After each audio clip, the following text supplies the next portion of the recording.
अगर आप भी बिहार बोर्ड से मैट्रिक की परीक्षा 2023 में देने वाले हैं तो आप सभी लोग को पता है कि 16 फरवरी 2023 को सामाजिक विज्ञान की फाइनल परीक्षा होने वाला है। उसके लिए अभी की इस क्लास में आज हम लोग देखने वाले हैं सोशल साइंस यानी सामाजिक विज्ञान के पूरे 25 VVI सब्जेक्टिव क्वेश्चन यानी लघु उत्तरीय प्रश्न और दीर्घ उत्तरीय प्रश्न देखने वाले हैं अभी की इस क्लास में। तो आज का क्लास काफ़ी इंपॉर्टेंट है, तो आप लोग से रिक्वेस्ट है कि इस क्लास को अंत तक कीजिएगा। पूरे 25 लघु उत्तरीय और दीर्घ उत्तरीय प्रश्न हैं, तो आप लोग इसे ज़रूर से ज़रूर देखिएगा। तो चलिए हम पहला नंबर क्वेश्चन से शुरुआत करते हैं, और उससे पहले वीडियो को लाइक कर दीजिए। चैनल पर नए होंगे तो चैनल को सब्सक्राइब कर लीजिए ताकि नेक्स्ट क्लास आपके पास ज़रूर पहुँचे। तो पहला नंबर क्वेश्चन है, आपके स्क्रीन पर देख सकते हो कि राजनीति दल किसे कहते हैं। यही क्वेश्चन पूछा है कि राजनीति दल किसे कहते हैं। तो इसका उत्तर है कि सामान्यतः राजनीति दल का आयास वैसे व्यक्तियों के किसी भी समूह से है जो एक समान उद्देश्य की प्राप्ति के लिए कार्य करता है, यदि उस दल का उद्देश्य राजनीतिक कार्यकलापों से संबंधित होता है तो उसे हम राजनीति दल कहते हैं। सिंपल है, एक बार और समझिएगा, दो बार समझाएंगे ताकि आप लोग को इनमें से आधा क्वेश्चन याद हो जाए, और जो क्वेश्चन बचेगा आप लोग बाद में कॉपी पर लिखकर उसे एक दो बार पढ़ लीजिएगा, याद हो जाएगा। पहला नंबर क्वेश्चन यही पूछा है कि राजनीतिक दल किसे कहते हैं। तो चलिए एक बार और इसका उत्तर देखते हैं। इसका उत्तर है कि सामान्यतः राजनीतिक दल का आयास वैसे व्यक्तियों के किसी भी समूह से है जो एक समान उद्देश्य की प्राप्ति के लिए कार्य करता है, यदि उस दल का उद्देश्य राजनीतिक कार्यकलापों से संबंधित होता है तो उसे हम राजनीतिक दल कहते हैं। सिंपल है, स्क्रीनशॉट लेते चलिएगा, काफ़ी इंपॉर्टेंट है। यहीं में से आप लोग को फाइनल परीक्षा में क्वेश्चन आने वाला है, तो आप लोग इसे ज़रूर से ज़रूर याद कीजिएगा। 2 नंबर क्वेश्चन है आपके स्क्रीन पर कि सविनय अवज्ञा आंदोलन के क्या परिणाम हुए। सविनय अवज्ञा आंदोलन के क्या परिणाम हुए, यही क्वेश्चन पूछा है। तो इसका उत्तर है, देख सकते हो कि सविनय अवज्ञा आंदोलन के निम्नलिखित परिणाम हुए। यहाँ पर निम्नलिखित परिणाम है, देख सकते हो। यहाँ पर पहला नंबर है, देख सकते हो कि इस आंदोलन ने राष्ट्रीय आंदोलन के सामाजिक आधार पर विस्तार किया। कौन सा आंदोलन? तो सविनय अवज्ञा आंदोलन। इस आंदोलन ने राष्ट्रीय आंदोलन के सामाजिक आधार पर विस्तार किया। 2 नंबर है इसका कि इस आंदोलन ने समाज के विभिन्न वर्गों का राजनीतिकरण किया। 2 नंबर क्या है? तो इस आंदोलन ने समाज के विभिन्न वर्गों का राजनीतिकरण किया। 3 नंबर है कि इस आंदोलन में महिलाओं ने चढ़ बढ़कर हिस्सा लिया। 4 नंबर में है कि इस आंदोलन के दौरान संगठन के नए तरीकों का इस्तेमाल हुए जो कि पूर्व आंदोलन में अनुपस्थिति था। उसके बाद यहाँ पर 5 नंबर में है कि इस आंदोलन ने सामाजिक एवं कृषक आंदोलन को भी प्रभावित किया। स्क्रीनशॉट लेते चलिएगा, हम ऊपर कर देते हैं, एक बार और आप लोग देख लीजिए, स्क्रीनशॉट ले लीजिए। चलिए 3 नंबर क्वेश्चन देखते हैं। 3 नंबर क्वेश्चन है आपके स्क्रीन पर, देख सकते हो कि खूनी रविवार क्या है। यही क्वेश्चन पूछा है कि खूनी रविवार क्या है। काफ़ी बार ये क्वेश्चन रिपीट हुआ है एग्जाम में, 2022 में भी ये क्वेश्चन आया था कि खूनी रविवार क्या है। तो इसका उत्तर है कि 1905 ईस्वी के रूस जापान युद्ध में रूस एशिया के एक छोटे से देश जापान से पराजित हो गया। पराजय के अपमान के कारण जनता ने क्रांति कर दी। 9 जनवरी 1905 ईस्वी लोगों का समूह प्रदर्शन करते हुए सेंट पीटर्सबर्ग स्थित महल की ओर जा रहा था। जार की सेना ने इन निहत्थे लोगों पर गोलियां बरसाई जिसमें हजारों लोग मारे गए। यह घटना रविवार के दिन आता है यानी हुआ था। इसे हम खूनी रविवार के नाम से जानते हैं। तो चलिए एक बार और देख लीजिए कि इसका उत्तर क्या है, एक बार और समझिए ताकि हम 2 बार पढ़ते हैं, ताकि क्वेश्चन में से आधा आप लोग को याद हो जाए और आधा रहेगा तो आप लोग बाद में उसे स्क्रीनशॉट लेकर और कॉपी पर लिखकर 1-2 बार पढ़ लीजिएगा तो याद हो जाएगा। तो खूनी रविवार क्या है?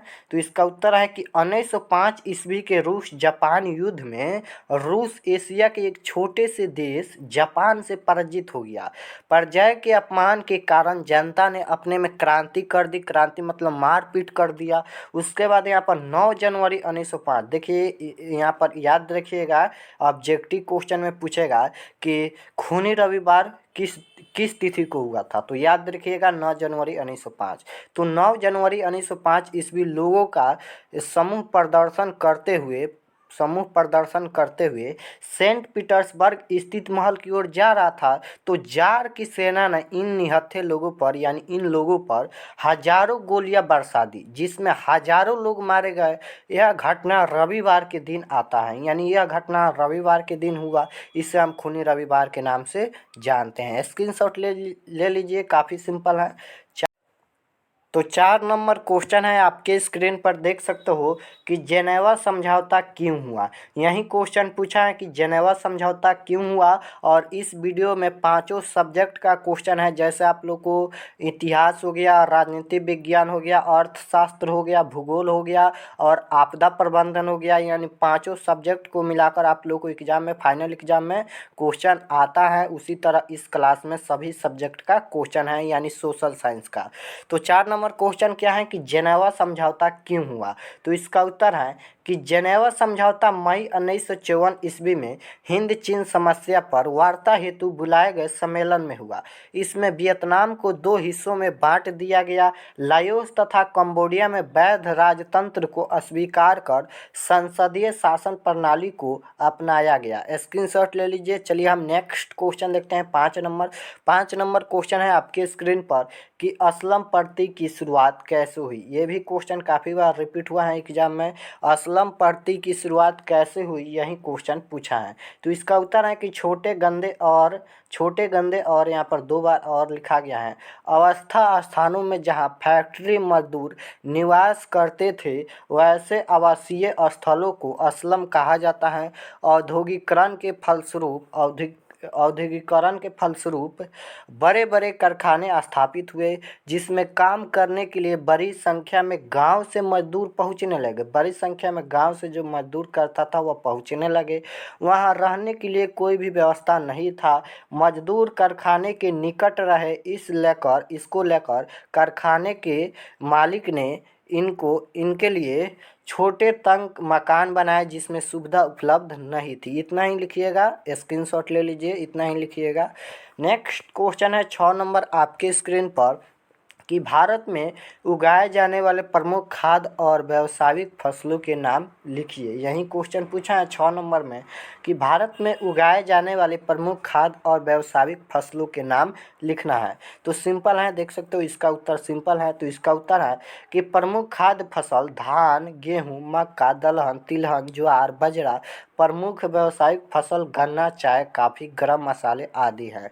इतना ही लिखिएगा, आप लोग को 2 अंक मिल जाएगा। तो चलिए एक बार और समझ लेते हैं कि भारत में क्या क्या है उगाए जाने वाले प्रमुख खाद्य और व्यावसायिक फसलों हैं। देख सकते हो इसका उत्तर है कि प्रमुख खाद्य फसल हैं, देख सकते हो, जैसे धान हो गया, गेहूँ हो गया, मक्का हो गया, दलहन हो गया, तिलहन हो गया, ज्वार हो गया, बाजरा हो गया। ये सब भारत में उगाए जाने वाले प्रमुख खाद्य हैं। उसके बाद यहाँ पर प्रमुख व्यावसायिक फसल भी देख सकते हो, यहाँ पर गन्ना हो गया, चाय हो गया, कॉफ़ी हो गया, गरम मसाले आदि हैं। स्क्रीनशॉट ले लीजिए।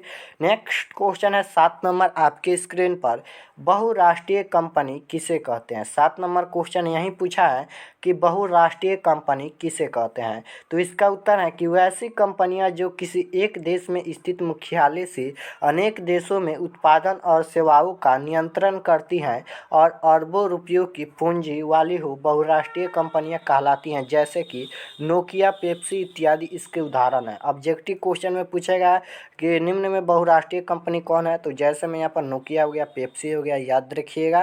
नेक्स्ट क्वेश्चन है 8 नंबर कि मुद्रा किस प्रकार का विनिमय का कार्य करती है। मुद्रा किस प्रकार का विनिमय का कार्य करती है, यही क्वेश्चन पूछा है। तो इसका उत्तर है, देख सकते हो कि मुद्रा पास में रहने वाले पर व्यक्ति कोई भी वस्तु अथवा सेवा को अपनी ज़रूरत के अनुसार मात्रा तय करके मुद्रा के बदले प्राप्त कर लेता है। इस प्रकार मुद्रा विनिमय के माध्यम के रूप में कार्य करती है। तो सिंपल है इसका उत्तर, स्क्रीनशॉट ले लीजिए।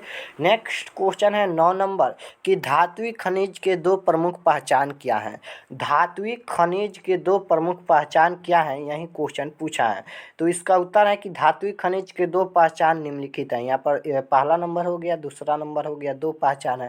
पहला नंबर है कि इनको गलाने पर धातु की प्राप्ति होती है। किनको, तो धात्विक खनिज को गलाने पर धातु की प्राप्ति होती है। और 2 नंबर है कि इसे पीट कर तार बनाए जा सकते हैं। सिंपल है, याद कर लीजिएगा। नेक्स्ट तो 10 नंबर क्वेश्चन है कि रबी फसलें क्या हैं, 4 उदाहरण दे। 10 नंबर क्वेश्चन है कि रबी फसलें क्या हैं, 4 उदाहरण देना है। तो इसका उत्तर है रबी फसलें को शीत ऋतु में अक्टूबर से दिसंबर के मध्य बोया जाता है तथा ग्रीष्म ऋतु में अप्रैल से जून के मध्य काटा जाता है। उदाहरण जैसे गेहूँ, जौ, चना, मटर हो गया। एक बार और समझिए, काफ़ी सिंपल क्वेश्चन है। रबी फसल क्या है, 4 उदाहरण लिखना है। इसका उत्तर है कि रबी फसलें को शीत ऋतु में अक्टूबर से दिसंबर के मध्य बोया जाता है। अभी शीत ऋतु चल रहा है, यानी अभी दिसंबर का महीना चल रहा है, यानी शीत ऋतु चल रहा है। इसी में इस फसल को बोया जाता है। और तथा ग्रीष्म ऋतु में अप्रैल से जून के मध्य काट लिया जाता है। ग्रीष्म ऋतु में इस फसल को अप्रैल से जून तक काट लिया जाता है। उदाहरण जैसे गेहूँ हो गया, जौ हो गया, चना हो गया, मटर हो गया। यानी यह सब अभी बोया जा रहा है और यहाँ पर ग्रीष्म ऋतु में अप्रैल और जून के महीने में काट लिया जाता है। चलिए नेक्स्ट क्वेश्चन है आपके सामने कि परिवारवाद क्या है। परिवारवाद क्या है, यही क्वेश्चन पूछा है। तो इसका उत्तर है कि जब किसी जनप्रतिनिधि के निधन या इस्तीफे के कारण कोई सीट खाली हुई और उसे इसके ही किसी परिजन को टिकट दे दिया जाए तो वह यह परिवारवाद कहलाता है। सिंपल है, स्क्रीन। तो 12 नंबर क्वेश्चन है कि मिश्रित अर्थव्यवस्था किसे कहते हैं। 12 नंबर क्वेश्चन क्या है कि मिश्रित अर्थव्यवस्था किसे कहते हैं। इसका उत्तर है कि जिस अर्थव्यवस्था में उत्पादन के साधनों पर सरकार और निजी व्यक्तियों दोनों का स्वामित्व होता है उसे मिश्रित अर्थव्यवस्था कहते हैं। इसका उत्तम उदाहरण भारत है। देख सकते हो ये क्वेश्चन है। चलिए एक बार और समझिए कि मिश्रित अर्थव्यवस्था किसे कहते हैं। इसका उत्तर है कि जिस अर्थव्यवस्था में उत्पादन के साधनों पर सरकार और निजी व्यक्तियों दोनों का स्वामित्व होता है उसे हम मिश्रित अर्थव्यवस्था कहते हैं। इसका उत्तम उदाहरण यानी अच्छा उदाहरण क्या है, तो भारत देश है। देख सकते हो। चलिए नेक्स्ट क्वेश्चन देखते हैं। 13 नंबर क्वेश्चन है कि मानव जनित आपदा क्या है। मानव जनित आपदा क्या है, आपदा प्रबंधन का क्वेश्चन है। देख सकते हो 4 क्वेश्चन पूछता है आपदा प्रबंधन में, जिनमें से 2 बनाना है। तो 13 नंबर क्वेश्चन है मानव जनित आपदा क्या है। इसका उत्तर देख सकते हो। इसका उत्तर है कि मानव जनित आपदा वह है जो मानव के क्रियाकल्पों के कारण होती हैं, जैसे परमाणु विस्फोट, अग्नि दुर्घटनाएं, प्रदूषण आदि। काफ़ी सिंपल क्वेश्चन है, आप लोग को समझ आ गया होगा कि मानव जनित आपदा क्या है।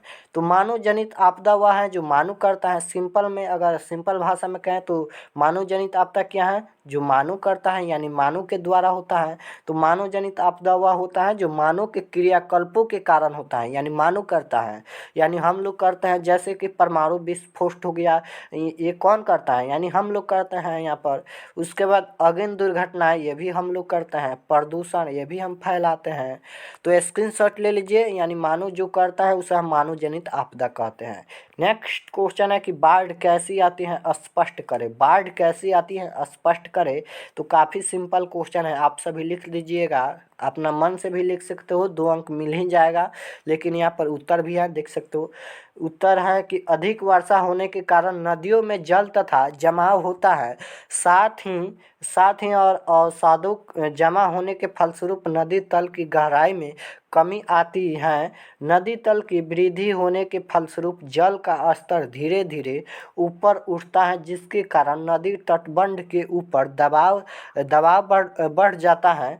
फलक तथा तटबंध टूट जाते हैं और नदी का जल विभिन्न क्षेत्रों में फैल जाते हैं, जिसके कारण बाढ़ आ जाती है।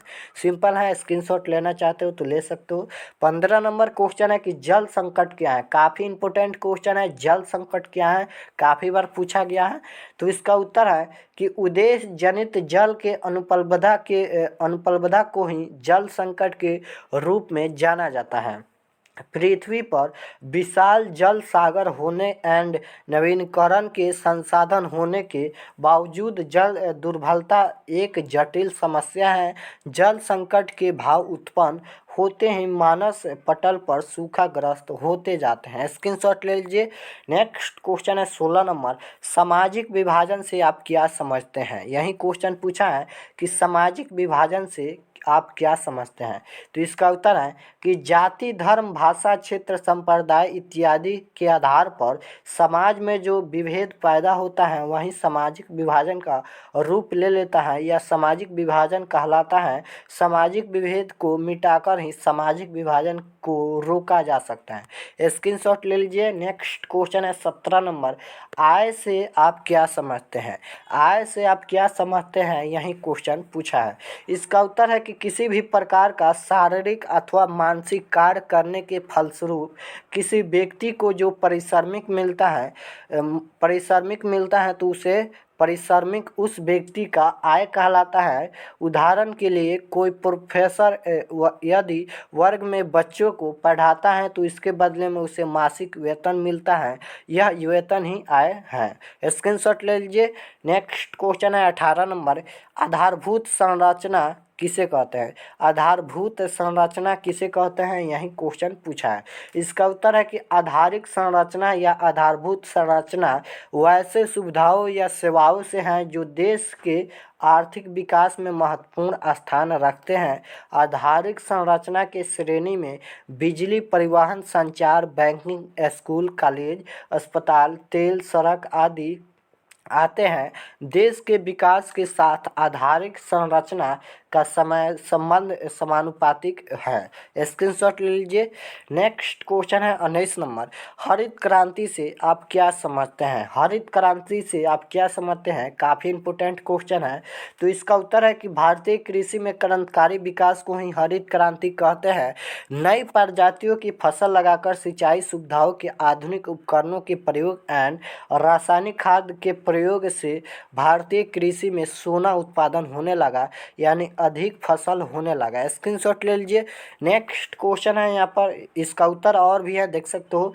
भारतीय कृषि अब सहारा नहीं बल्कि व्यवसाय बन गई है। कृषि में आई इस अमूल्य चूल उत्थान को ही हरित क्रांति के नाम से जाना जाता है। एक बार और हम ऊपर कर देते हैं।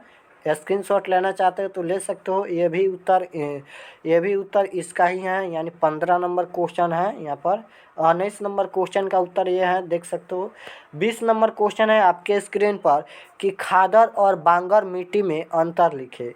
खादर और बांगर मिट्टी में अंतर लिखना है तो इसका उत्तर देख सकते हो। सबसे पहले है खादर मिट्टी। खादर मिट्टी का उत्तर है नदियों के बाढ़ के मैदान की नवीन बारीक कोड़ों वाली काप मिट्टी को ही खादर मिट्टी कहते हैं। सिंपल है, एक बार और समझिए कि खादर मिट्टी क्या है। नदियों के बाढ़ के मैदान की नवीन बारीक कोड़ों वाली काप मिट्टी को हम खादर मिट्टी कहते हैं। उसके बाद यहाँ पर बांगर मिट्टी है कि नदियों द्वारा जमा की गई पुरातन काप मिट्टी को बांगर मिट्टी कहते हैं। सिंपल है, स्क्रीनशॉट ले लीजिए। नेक्स्ट क्वेश्चन है 21 नंबर। मुंबई को सूती वस्त्र की महानगरी क्यों कहा जाता है? यही क्वेश्चन पूछा है कि मुंबई को सूती वस्त्र की महानगरी क्यों कहा जाता है। इसका उत्तर है कि मुंबई को सूती वस्त्र की महानगरी इसलिए कहा जाता है कि सिर्फ मुंबई महानगर क्षेत्र में भारत का लगभग 1/4 सूती कपड़ा तैयार किया जाता है। स्क्रीनशॉट ले लीजिए। चलिए नेक्स्ट क्वेश्चन है 22 नंबर। यूरोपीय इतिहास में घेटों का क्या महत्व है? यूरोपीय इतिहास में घेटों का क्या महत्व है, यही क्वेश्चन पूछा है। इसका उत्तर है आपके सामने कि यह शब्द मध्य यूरोपीय देशों में यहूदी बस्ती के लिए प्रयोग किया जाता था। आज की भाषा में यह एक धर्म, प्रजाति या समान पहचान वाले लोगों को दर्शाती हैं। घेटोकरण मिश्रित व्यवस्था के स्थान पर एक सामुदायिक व्यवस्था थी जो सामुदायिक दंगों को देसी रूप देते थे। स्क्रीनशॉट ले सकते हो। क्वेश्चन नंबर यहाँ पर 22 नंबर का आंसर है यूरोपीय इतिहास में घेटों का क्या महत्व है, इसका आंसर है। स्क्रीनशॉट ले सकते हो। नेक्स्ट क्वेश्चन है 23 नंबर आपके सामने। राष्ट्रवाद क्या है? राष्ट्रवाद क्या है, यही क्वेश्चन पूछा है। तो इसका उत्तर है कि राष्ट्रवाद किसी विशेष भौगोलिक, सांस्कृतिक या सामाजिक परिवेश में रहने वाले लोगों के बीच एक भावना है जो उनमें परस्पर प्रेम और एकता को स्थापित करती है। यह भावना आधुनिक विश्व में राजनीतिक पुनर्जागरण का परिणाम है। स्क्रीनशॉट ले लीजिए। नेक्स्ट क्वेश्चन है 24 नंबर आपके सामने कि लैंगिक असमानता क्या है? लैंगिक असमानता क्या है, यही क्वेश्चन पूछा है। इसका उत्तर है कि लिंग के आधार पर समाज में महिलाओं में व पुरुषों में जो असमानता पाई जाती है उसे लैंगिक असमानता कहते हैं।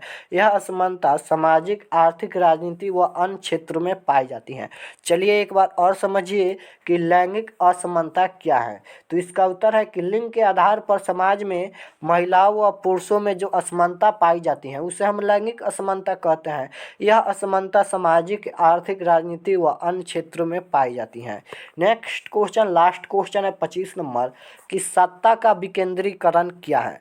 सत्ता का विकेंद्रीकरण क्या है, यही क्वेश्चन पूछा है। इसका उत्तर है कि सत्ता के विकेंद्रीकरण का तत्व है सत्ता को एक स्थान पर केंद्रित न कर उसका विभिन्न स्तरों पर विभाजित किया जाता है। भारत में केंद्र व राज्यों के मध्य सत्ता विभाजन इसका उदाहरण है।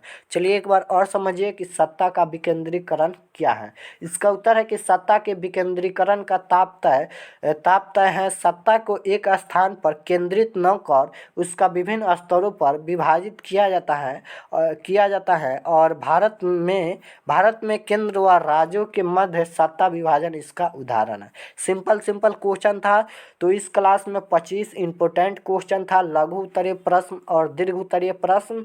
तो आप लोग इसे ज़रूर से ज़रूर याद कीजिएगा और कमेंट में ज़रूर बताना कि 25 प्रश्न में से कितना आप लोग को याद था, कमेंट में ज़रूर बताना।